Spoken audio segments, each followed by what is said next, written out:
Salam sejahtera, terima kasih karena bersama dengan saya di Nazilin Unity Channel.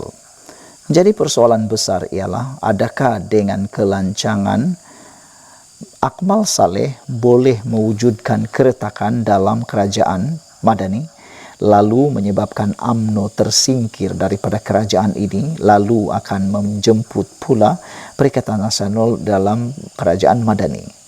Ikuti terus ulasan ini kerana di akhir nanti Anda akan dapat jawapannya. Sebenarnya, beza pemikiran antara Zuhdi dan Akmal, kamu nak apa sebenarnya, ditulis oleh Nurman Rizwan daripada Harapan Daily. Terima kasih ahli jawatan kuasa PAS Pusat, Dr. Muhammad Zuhdi Marzuki yang saya anggap sebagai think tank parti PAS. Benar, beliau pemikir yang hebat dan tentu kerana latar belakang pendidikannya yang membuat semalam dia menganjurkan gencatan senjata pemimpin-pemimpin Melayu Islam. Zuhdi bukan sembarang orang. Beliau adalah profesional yang masih dalam PAS yang merupakan mantan pensyarah di Jabatan Pengajian Sains dan Teknologi Fakulti Sains Universiti Malaya UM. Saya ingatkan pemuda UMNO Dr. Akmal Saleh yang akan menyeru perdamaian. Rupa-rupanya seteru politik pula yang menyeru perdamaian. Ini beza kematangan dan daya intelektual seseorang dalam berpolitik. Zuhdi mengejutkan semua pihak, sama ada di pihak kerajaan maupun pembangkang. Gencatan senjata yang dianjurkan kerana kegelisahan beliau terhadap permasalahan global sekaligus menjejaskan ekonomi negara. Akmal Saleh tindak tanduknya seolah-olah mewakili pembangkang dan sentiasa menyalahkan kerajaan yang didukung partinya sendiri.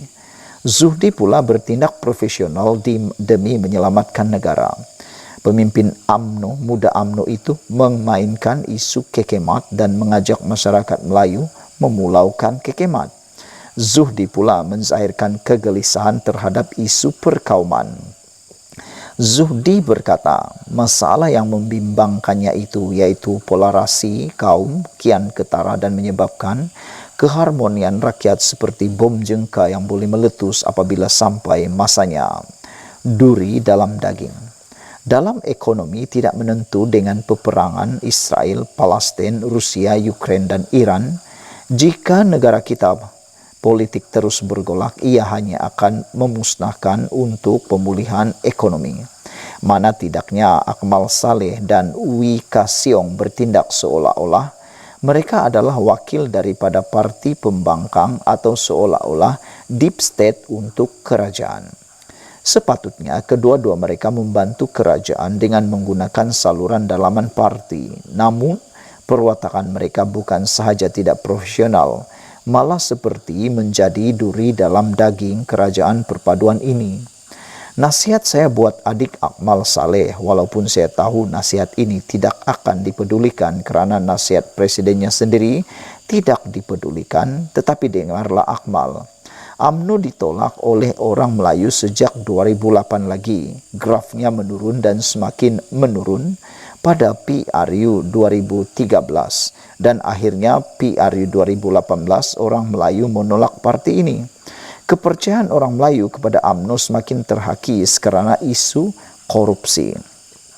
Kebersamaan UMNO dengan kerajaan perpaduan sepatutnya diambil kesempatan untuk memulihkan parti orang Melayu ini. Pelbagaikan aktiviti menyantuni rakyat di seluruh negara dan pulihkan imej bahawa UMNO ini parti benar-benar berubah. Imej UMNO perlu diperbaiki dan tidak boleh menumpang sama dengan Perikatan Nasional dan Pakatan Harapan selama-lamanya. Jika tidak, parti ini akan karam selama-lamanya. Nasihat saya buat Akmal Saleh sebagai anak muda, bawa reformasi parti UMNO. Parti ini kena banyak bermuhasabah. Katakan, UMNO yang ada akan bangkit ini bukan UMNO yang dulu. UMNO kena lari imej gila kuasa untuk kepentingan peribadi. Pemimpin yang membuatkan orang Melayu berpindah kepada parti-parti lain akhir-akhir ini. Mana tahu ketika Akmal menarajui parti ini, suatu hari nanti UMNO akan pulih. Buat Zuhdi, semoga saranan ini sebagai titik permulaan untuk PAS boleh bekerja sama dengan kerajaan. Demi agama, demi negara, sewajarnya parti-parti Melayu hentikan sengketa dan fokus untuk pulihkan negara. Saya secara pribadi, jika ia berlaku, saya tidak malu-malu menghurulkan salam perdamaian dengan PAS. Politik dinamik, politik berubah demi negara, dan itu tujuan kita berpolitik. Musuh tidak selamanya musuh dan kawan tidak selamanya kawan. Ini negara kita bersama dan ia perlukan kebersamaan di kalangan pemimpin Melayu untuk menyelamatkan dia demi untuk anak cucu kita. Al-Fatihah buat Tun Hanif Omar. Sekian dulu untuk kali ini. Jangan lupa tinggalkan komen Anda, tekan butang subscribe. Bye-bye. Salam sejahtera. Terima kasih karena bersama dengan saya di Nazilin Unity Channel. Pendedahan kali ini pastinya mengejutkan seluruh rakyat Malaysia, UMNO, Barisan Nasional, Perikatan Nasional dan siapapun. Apabila satu lagi kejutan tentang apa yang pernah dilakukan oleh Anwar Ibrahim didedahkan lagi. Nurul Ain pula buka cerita kepada media, Perdana Menteri turut bantu saya keluar dari Gaza, kata beliau. Kisah misi gila Perdana Menteri Datuk Seri Anwar Ibrahim yang berusaha membawa keluar keluarga Muhammad Nadir Al-Nuri, Kamarul Zaman dari bumi Gaza mendapat perhatian ramai.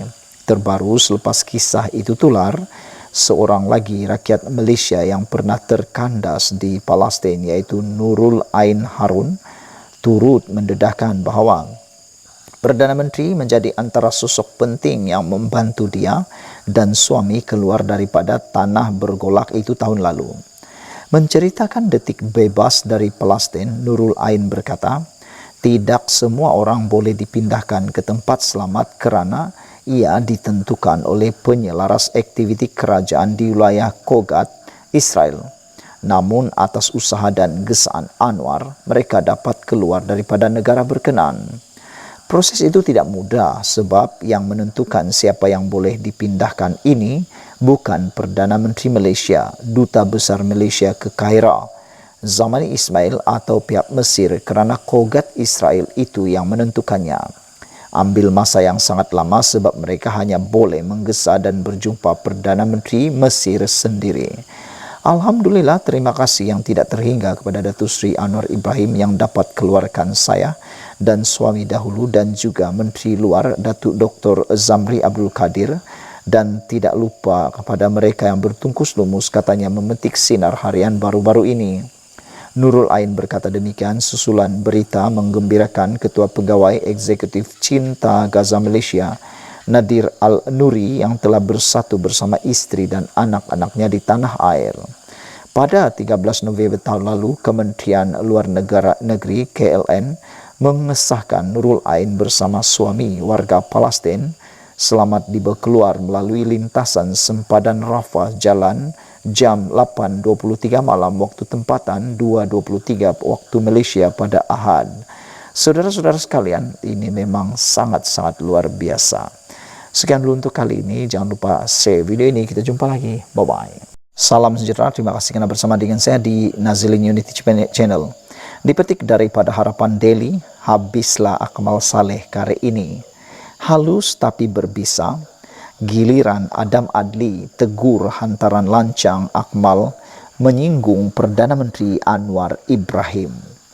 Ketua Pemuda PKR Adam Adli Abdul Halim mengingatkan rakan pemuda dari UMNO Dr. Muhammad Akmal Saleh supaya berhati-hati dalam mengeluarkan kenyataan terutama kepada Datuk Seri Anwar Ibrahim.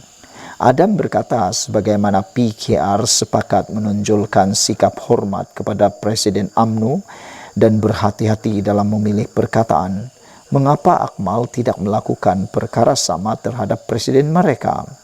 Apa sangat harganya untuk saudara ambil sikap yang sama terhadap Presiden kami, pimpinan utama kita, Perdana Menteri sendiri, soal beliau. Yang disinggung oleh saudara itu Presiden kami, Perdana Menteri kita semua, kata Adam. Mungkin saudara bukan walanun, tetapi saudara tetap salah seorang ketua pemuda dalam gabungan parti pemerintah hari ini. katanya dalam satu kenyataan malam tadi. Pada masa sama, Akmal berkata sebagai ketua pemuda salah sebuah parti pemerintah dan juga seorang wakil rakyat, Akmal sepatutnya menyuarakan pandangan menerusi saluran yang betul, sekiranya tidak berpuas hati dengan tindakan kerajaan dan bukan secara terbuka, sehingga boleh menjejaskan hubungan kerjasama. Beliau mengingatkan bahawa tindakan Akmal yang cenderung memulakan pergeseran tidak membantu dalam mencapai apa yang terbaik buat semua.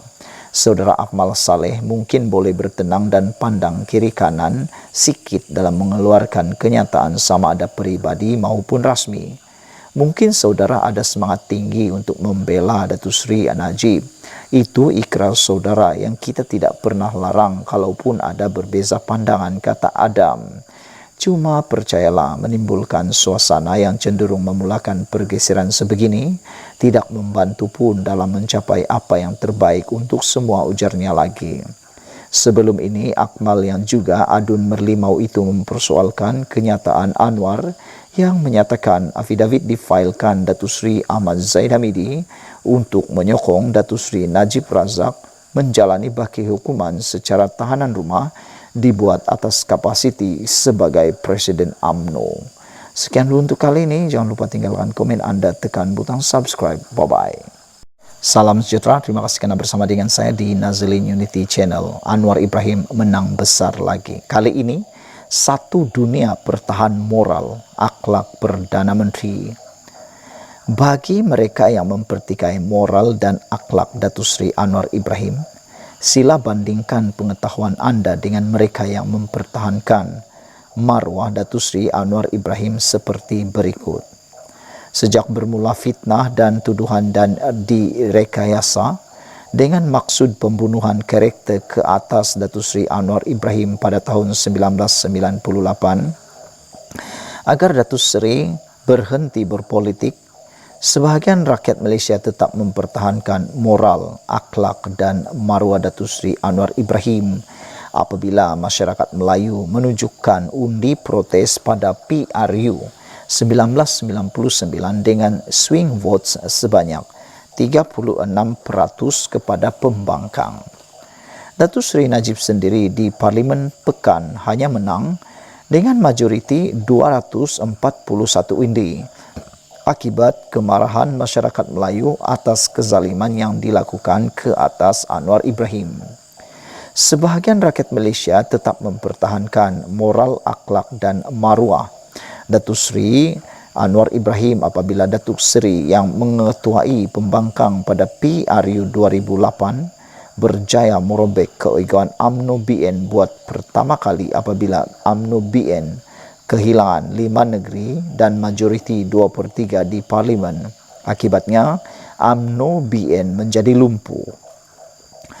Majoriti rakyat Malaysia tetap mempertahankan moral, akhlak dan maruah Datuk Seri Anwar Ibrahim pada PRU 13 apabila Datuk Seri sekali lagi buat kali kedua merobek keegoan UMNO BN. UMNO BN buat pertama kali kehilangan undi popular yang hanya mendapat 48% berbanding Pakatan yang mendapat 51% undi popular. Akibatnya, UMNO BN koma dan sepatutnya Anwar Ibrahim sudah dilantik sebagai Perdana Menteri. Hari ini, Datuk Seri Anwar Ibrahim dipilih sebagai Perdana Menteri Malaysia yang ke-10. Seluruh dunia Islam, khususnya negara Arab, Indonesia, Turki dan Iran tetap mempertahankan moral, akhlak dan maruah Datuk Seri Anwar Ibrahim. Perdana Menteri ke-10 dipilih dan dinobatkan sebagai seorang yang sangat berpengaruh bagi kategori politik pada tahun 2017 dan 2018, 2 tahun berturut-turut melalui The Muslim 500 magazine yang berpengkalan di Jordan walaupun Anwar masih dalam penjara. Masyarakat antarabangsa tetap mempertahankan moral dan maruah Anwar Ibrahim apabila Anwar dipilih sebagai penerima anugerah Nobel Peace Prize pada tahun 2016 ketika beliau berada dalam penjara. Masyarakat Berat tetap mempertahankan moral dan akhlak Anwar Ibrahim apabila Anwar disenaraikan dalam kelompok 100 orang yang paling berpengaruh di dunia dalam kategori politik oleh majalah Times pada tahun 2008. Pengerusi Majlis Ulama Sedunia Sheikh Dr. Yusuf Qaradawi tetap mempertahankan moral, akhlak dan marwah Datuk Seri Anwar Ibrahim sebagai intelektual Muslim yang dihormati oleh dunia Arab Barat. Almarhum Ustaz Datuk Fazil Nur, bekas Presiden PAS, tetap mempertahankan moral, akhlak dan marwah Datuk Seri Anwar Ibrahim. Almarhum Tuan Guru Nik Aziz Nikmat, bekas Mursyidul Ampas, tetap mempertahankan moral, akhlak dan marwah Datuk Seri Anwar Ibrahim. Almarhum Tuan Guru Harundin, bekas Mursyidul Ampas, tetap mempertahankan moral, akhlak dan marwah Datuk Seri Anwar Ibrahim. Tuan Guru Haji Hadi Awang, Presiden PAS, tetap mempertahankan moral, akhlak dan marwah Datuk Seri Anwar Ibrahim. Aiman Rais, pemimpin Jemaah Muhammadiyah Indonesia, tetap mempertahankan moral, akhlak dan marwah Datuk Seri Anwar Ibrahim. Kiai Haji Masum Badasuoso, Jawa Timur, Indonesia, tetap mempertahankan moral, akhlak dan marwah Datuk Seri Anwar Ibrahim. Kiai Haji Gafur, Pondok Sunan Derajat, Gresik, Surabaya, Jawa Tengah, Indonesia, tetap mempertahankan moral, akhlak dan marwah Datuk Seri Anwar Ibrahim. Sheikh Abdul Razak Hafiz Malah Puram, Kerala, India, mempertahankan himpunan 1,5 juta umat zikir, memimpin himpunan 1,5 juta umat zikir dan solat hajat untuk mempertahankan moral, akhlak dan marwah Datuk Seri Anwar Ibrahim. Haji Habibie, bekas Presiden Indonesia, tetap mempertahankan moral, akhlak dan marwah Datuk Seri Anwar Ibrahim. Mustafa Cerik, Mufti Bosnia Herzegovina, tetap mempertahankan moral, akhlak dan marwah Anwar Ibrahim. Maulana Ishan Hendrik, Presiden Majlis Keadilan Islam dan Judisial Konsil Ulama Afrika, tetap mempertahankan marwah, moral dan akhlak Anwar Ibrahim. Sheikh Wahbah Az-Zuhaili, seorang ulama terkenal dari Syria, tetap mempertahankan moral, akhlak dan marwah Anwar Ibrahim. Ramai lagi yang mempertahankan Anwar Ibrahim, beratus berpuluh. Semua ini bukan bermaksud taksub kepada Datuk Seri Anwar Ibrahim. Saya sedar Datuk Seri Anwar Ibrahim hanyalah manusia biasa.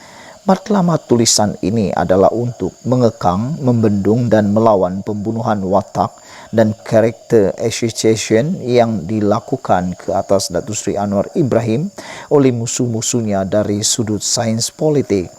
Pembunuhan watak adalah sebagian dari sains politik dan harus dijawab dan dilawan. Saya bekas pelajar Datuk Seri Anwar Ibrahim di Yayasan Anda Akademik Kuala Lumpur dan juga bekas jemaah beliau dalam Pertubuhan Dakwah Angkatan Belia Islam Malaysia ABIM. Ketika itu Datuk Seri Anwar Ibrahim adalah presiden saya. Ditulis oleh Abdul Rauf Jainullah, dipetik daripada Harapan Daily. Sekian dulu, kita jumpa lagi. Bye-bye. Salam sejahtera, terima kasih karena bersama dengan saya di Nazilin Unity Channel. Akmal Saleh akhirnya terkena juga. Kali ini bukan dari siapa-siapa, tapi daripada lawan seterunya yang sama-sama ketua pemuda. Tapi kali ini adalah daripada ketua pemuda PKR. Kali ini Adam ingatkan Akmal, yang saudara singgung itu presiden kami, Perdana Menteri kita, kata beliau. Ikuti terus ulasan kali ini kerana ianya amat luar biasa dan menarik perhatian kita semua.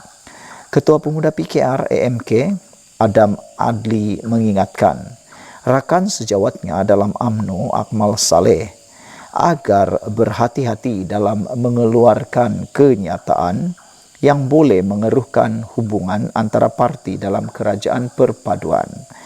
Ini selepas Akmal Saleh dilihat mempersoalkan kenyataan Perdana Menteri Anwar Ibrahim yang juga Presiden PKR berhubung permohonan bekas Perdana Menteri Najib Razak untuk menjalani baki hukuman penjara di rumah. Saudara Akmal Saleh mungkin boleh bertenang dan pandang kiri kanan sikit dalam mengeluarkan kenyataan sama ada peribadi maupun rasmi, kata beliau. Yang disinggung oleh saudara itu presiden kami, Perdana Menteri kita semua. Mungkin saudara bukan walanon, tetapi saudara tetap salah seorang ketua pemuda dalam gabungan parti pemerintah hari ini, kata Adam dalam hantaran di media sosial hari ini. Terdahulu Anwar berkata afidavit yang difailkan Ahmad Zaid Hamidi untuk menyokong usaha Najib menjalani baki hukuman di bawah tahanan rumah dibuat atas kapasitinya sebagai Presiden UMNO. Afidavit itu difailkan oleh timbalan Perdana Menteri itu di Mahkamah Tinggi Kuala Lumpur pada 9 April lalu. Zahid menyerahkan afidavit beliau lakukan sebagai Presiden UMNO dan peguam negara tentunya bagi pihak lembaga pengampunan, kata Anwar.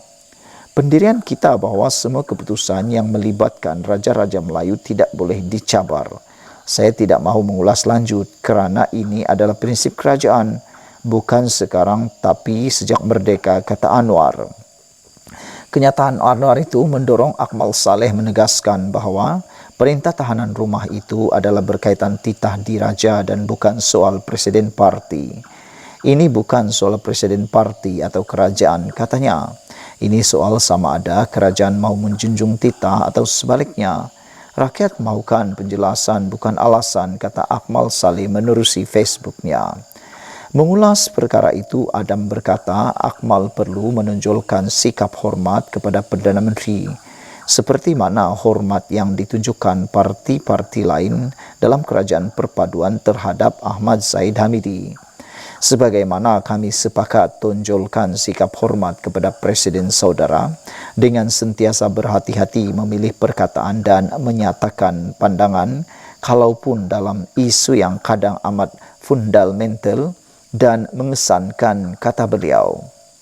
Apalah sangat harganya untuk saudara ambil sikap yang sama terhadap Presiden kami, pimpinan utama kita, Perdana Menteri sendiri soalnya. Tambahnya, sebagai ketua pemuda dalam parti kerajaan, Akmal mempunyai akses luas dan penuh kepada pimpinan, termasuk Perdana Menteri untuk menyuarakan pendapat. Apapun perkara yang saudara ingin kemukakan, mustahil tidak didengar, mustahil tidak dibalas. Mungkin saudara ada semangat tinggi untuk membela Datuk Seri Najib.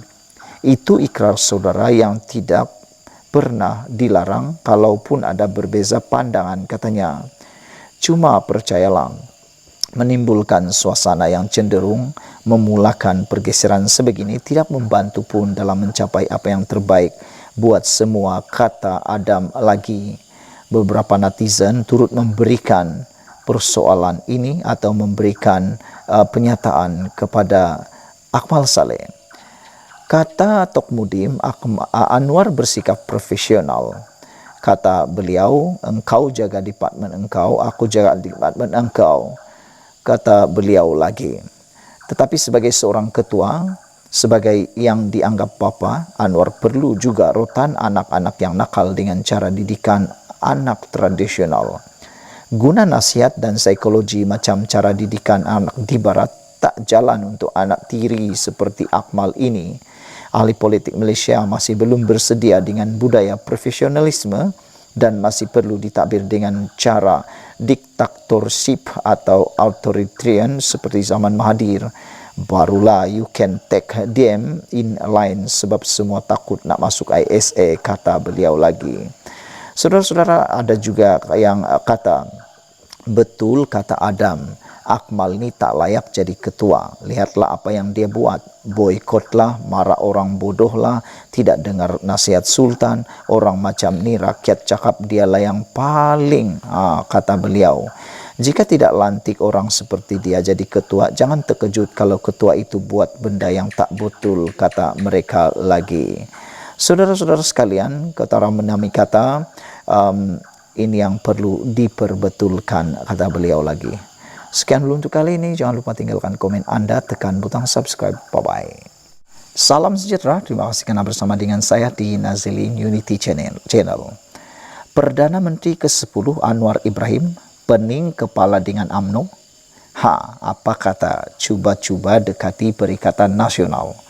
Kalau ini benar-benar berlaku, kalau betul Anwar ataupun Pakatan Harapan cuba-cuba mendekati Perikatan Nasional, ini menjadi berita yang paling buruk sekali untuk UMNO. Saudara-saudara sekalian, dalam politik tidak ada yang mustahil. Semua perkara boleh berlaku dalam politik.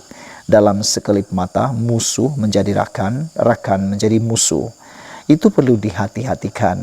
Ramai orang menyangka itu tak boleh berlaku, tetapi tiada mustahil. Kalau tiba-tiba Pakatan Harapan bergabung pula dengan Perikatan Nasional, yang tinggal putih mata ialah UMNO. Memandangkan sekarang ini, benarkah Perdana Menteri ke-10 pening kepala menguruskan UMNO dengan tuntutan demi tuntutan yang membuatkan beliau mungkin pening kepala? Mungkinkah inilah masanya Anwar Ibrahim berdamai pula dengan Perikatan Nasional, lalu cuba nekati Perikatan Nasional? Ini juga ada rentetannya dengan mengikut netizen, ada rentetannya apabila kerajaan mula bersetuju menyalurkan peruntukan kepada pembangkang khususnya Perikatan Nasional.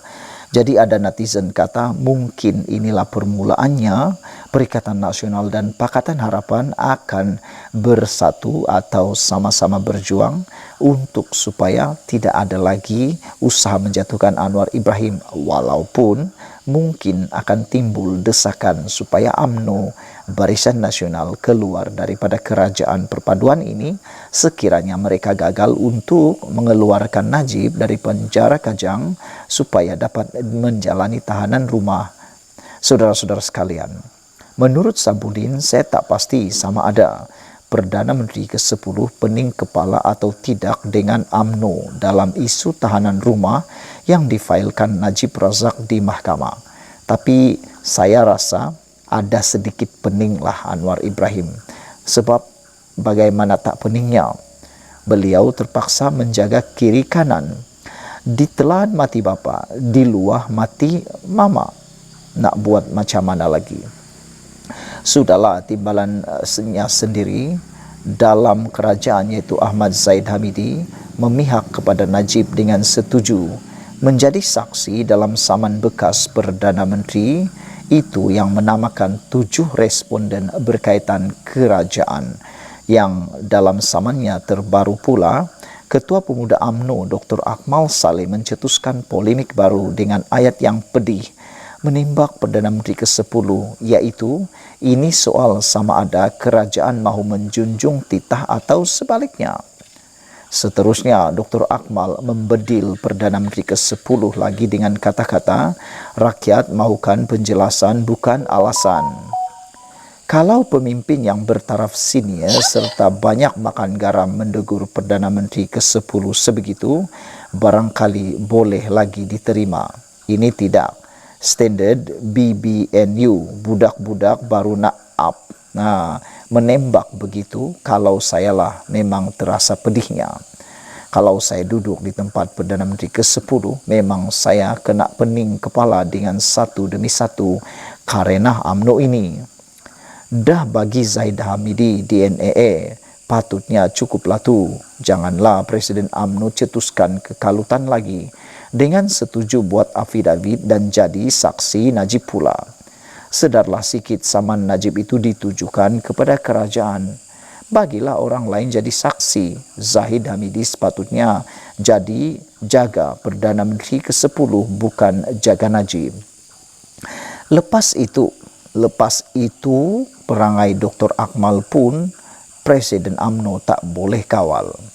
Saya boleh bayangkan bahawa selepas ini banyak lagi karenah demi karenah akan ditimbulkan UMNO dalam kerajaan Madani ini.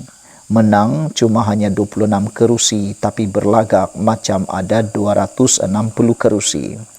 Sebenarnya saya pun kesian dengan Perdana Menteri ke-10 iaitu Anwar Ibrahim. Sudahlah berjuang hampir 25 tahun untuk jadi Perdana Menteri. Bila dah jadi pula, banyak lagi masalah serta beban perlu dihadapi. Masalah ekonomi, ringgit jatuh, pelaburan, pengangguran, dan macam-macam lagi, semuanya lebih penting berbanding isu Najib atau Dr. Akmal. Dalam berdepan semua masalah itu, UMNO sepatutnya tidak menambahkan lagi beban yang sudah sedia bertimbun di bahu Perdana Menteri ke-10. Kalau Perdana Menteri ke-10 tak pening kepala dan masih boleh hadap semua karena UMNO, sekarang dan akan datang terserahlah. Tapi kalau Perdana Menteri 10 iaitu Anwar Ibrahim mula rasa pening, saya ada satu cadangan. Saya pun tak pernah cerita lagi cadangan ini kepada sesiapa, kata Sabudin. Ini saya hanya beritahu Perdana Menteri ke-10 seorang saja. Jangan heboh-heboh dan jangan cerita dengan orang lain, katanya. Saya cadangkan Perdana Menteri ke-10 mulakan dengan segera untuk berbaik-baik dan berhubungan dengan pimpinan Perikatan Nasional. Saya yakin kalau Perdana Menteri ke-10 hulurkan tangan tambahan lagi sekarang bulan Syawal, mereka tidak akan menolak. Kalau berunding soal peruntukan untuk PN sedia datang berunding, kalau dibayang-bayangkan untuk dibawa menyertai kerajaan, saya penuh yakin mereka lebih tidak menolak lagi. Kalau ada pun yang agak keras dalam PN hanyalah Muhyiddin Yassin dan Hadi Awang saja. Tetapi seorang ada kes mahkamah dan seorang lagi berdepan masalah kesihatan. Lain-lain pemimpin PN, saya yakin mereka tiada masalah untuk menyertai kerajaan. Tambahan lagi, PAS sebelum ini pernah bersama dalam Pakatan Rakyat. Manakala Bersatu adalah rakan lama dalam Pakatan Harapan sendiri. Politik ini dinamik. Tiada musuh yang kekal, tiada kawan yang abadi. Sebelum keputusan PRU15, siapa sangka UMNO dan DAP boleh bekerjasama. Kalau Perikatan Nasional dapat gigamit, biarkan saja UMNO pamit. Pilihan ada di depan mata, lainlah kalau pilihan sudah tiada. Sekali lagi saya ulang ayat dalam tulisan semalam, apa nak pening-pening kepala. Sekian dulu untuk kali ini. Jangan lupa tinggalkan komen Anda, tekan butang subscribe. Bye-bye. Salam sejahtera, terima kasih karena bersama dengan saya di Nazilin Unity Channel. Persoalan besar kita pada malam ini ialah, bolehkah kerajaan Madani pecah gara-gara isu tahanan rumah? Bercakap tentang tahanan rumah, ini pasti mengaitkan dengan pemimpin UMNO yang paling mereka mahu dapat dibebaskan dengan segera, iaitu Najib Tun Razak. Najib Tun Razak telah didapati bersalah dalam kes SRC internasional. Telah dijatuhkan hukuman penjara 12 tahun dengan denda 210 juta. Namun demikian, oleh kerana isyan daripada Kebawah Yang Maha Muliaan di Pertuan Agong melalui lembaga pengampunan, Najib sudah mendapat bahagian yang amat luar biasa dan amat-amat menggembirakan mereka. Apabila Najib telah mendapat pengampunan untuk pengurangan penjara dan juga denda daripada 210 juta kepada 50 juta dan daripada 12 tahun kepada 6 tahun sahaja. Namun demikian saudara-saudara sekalian, yang lebih mengejutkan kita ialah ada netizen yang agak berang juga apabila mereka kata sudah diberi betis mahu peha lagi. Tetapi itu bukan persoalan yang besar. Persoalan yang besar sekarang ini ialah, bolehkah kerajaan Madani pecah? Dek isu tahanan rumah. Dengan maksud yang lain, bolehkah kerajaan Madani ini tumbang dan berkecai?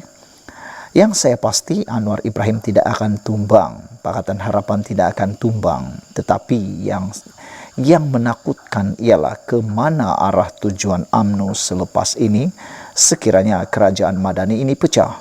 Yang pastinya UMNO perlu mencari sesuatu untuk jaminan mereka. Dalam banyak perbualan sejak 2-3 hari kebelakangan ini berkaitan isu tahanan rumah melibatkan Najib Razak, antara persoalan yang sering dibangkitkan ialah sama ada perkara ini mampu membuatkan kerajaan Madani terus bertahan atau akhirnya akan pecah di tengah jalan. Sejujurnya, saya melihat jika isu ini tidak ditangani dengan baik, tidak kira sama ada Najib akhirnya dibenarkan menjalani tahanan rumah atau semakan kehakiman gagal dan beliau terus berada di penjara Kajang sehingga tahun 2028, ia tetap memberi kesan yang sukar kepada Perdana Menteri ke-10 Anwar Ibrahim. Berikutan titah edendum itu sudah dibawa ke mahkamah untuk disahkan kewujudannya dan 7 responden berkaitan kewujudannya. 7 responden berkaitan kerajaan telah dinamakan dalam samannya.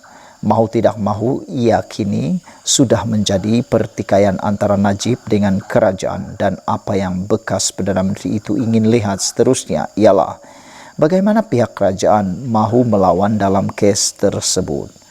Memandangkan kerajaan pernah menyatakan soal pengampunan adalah hak mutlak agung dan dalam bidang kuasa lembaga pengampunan, tetapi apabila sudah jadi kes mahkamah, cara bagaimana kerajaan melawannya akan menjadi perhatian yang utama. Jika kerajaan bersungguh-sungguh melawannya, ia boleh ditafsirkan kerajaan tidak mahu Najib diberi tahanan rumah sebagaimana dititahkan oleh Agung ke-16. Sebab itu, apa juga keputusan semakan kehakiman kelak, ia pasti memberikan kesan kepada kerajaan. Tambahan lagi, saksi penting Najib ialah timbalan Perdana Menteri sendiri, iaitu Ahmad Zahid Hamidi. Walaupun Perdana Menteri yang ke-10 semalam menyebut tindakan Zahid Hamidi menjadi saksi atas kapasiti selaku Presiden UMNO, tetapi sepanjang masa adalah tidak dapat dielakkan beliau juga memakai baju timbalan Perdana Menteri selagi jawatan tersebut disandangnya. Kalau Najib menang dalam semakan kehakimannya dan beliau berjaya menjalani tahanan rumah, ini adalah kemenangan moral yang besar baginya. Selain ia akan digunakan untuk melonjakkan lagi sokongan rakyat kepada Najib dan UMNO menjelang PRU 16 akan datang, kedudukan Zahid Hamidi menerajui parti juga dengan sendirinya bertambah kukuh. Keadaan itu mungkin mendorong UMNO membuat pelbagai tuntutan lain kepada kerajaan dan Perdana Menteri ke-10 selepas ini, misalnya berkaitan kes Mahkamah Rosmah Mansur, pembebasan sepenuhnya Zahid Hamidi dalam semua kes mahkamahnya yang masih belum selesai dihadapinya. Malah tidak mustahil desakan untuk Najib diberi pengampunan penuh sebelum PRU 16 seterusnya dibenarkan bertanding semula dalam pilihan raya tersebut. Jika ini berlaku, sokongan pengundi bandar, separa bandar dan pengundi bukan Melayu, serta rakyat yang waras yang selama ini gigih berjuang menentang skandal 1MDB, mereka pasti akan menjauhkan diri dari kerajaan dan Pakatan Harapan, walaupun UMNO mungkin mendapat sokongan lebih baik. Akhirnya, Pakatan Harapan akan melalui jalan sukar untuk memenangi PRU 16 akan datang. Sebaliknya, jika semakan kehakiman Najib gagal dan beliau kekal dimastautinkan di penjara Kajang, sehingga 2028 UMNO akan terus bergolak. Kedudukan Zahid Hamidi jadi rapuh dan penyokong-penyokong Najib dalam UMNO semakin kecewa dengan Zahid Hamidi serta kerajaan. Ia kemudiannya tidak mustahil akan mendorong timbulnya desakan agar UMNO keluar daripada kerajaan.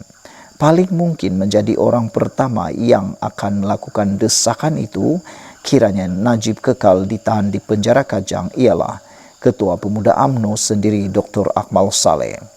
Jika Zahid Hamidi gagal mengawal semua keadaan tersebut, desakan itu akan berkembang dan ianya akan menggoncang kedudukan kerajaan.